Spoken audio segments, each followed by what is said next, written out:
All right, today's gospel reading is again in Matthew chapter 21, verses 28 to 32. So we're just moving right along with that chapter.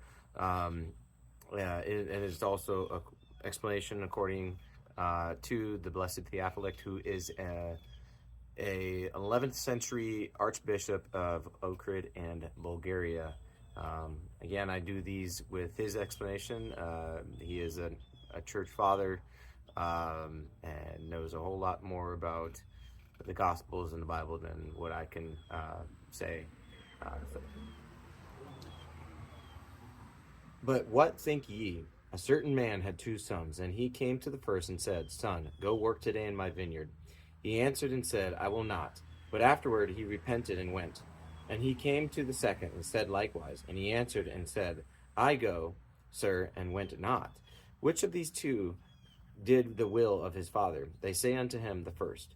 Jesus saith unto them, Verily I say unto you, that the publicans and the harlots go into the kingdom of God before you. For John came unto you in the way of righteousness, and ye believed him not. But the publicans and the harlots believed him.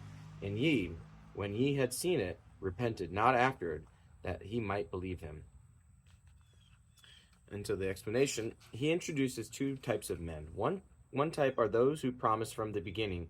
Such were the Jews who said in Exodus 24, verse 3, all which God spoke, we will do and will obey.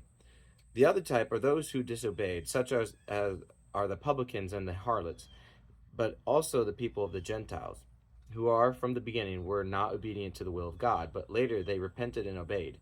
Behold then the wisdom of Christ. He did not at once from the start say to them, the publicans and harlots are better than you.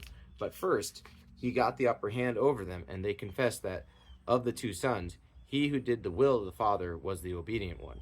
And when they had so confessed, he led them on and said, John came in the way of the righteousness, that is, with a blameless life. And you are not able to say that his life was reprehensible, yet the harlots obeyed him while you did not. Therefore they precede you, that is, enter before you into the kingdom. So you also should struggle to believe, so that you might at least enter in after the harlots. For if you do not believe, you will by no means enter. There are many to this very day who have promised to God their Father to become monks or priests, but afterwards were negligent in their promise.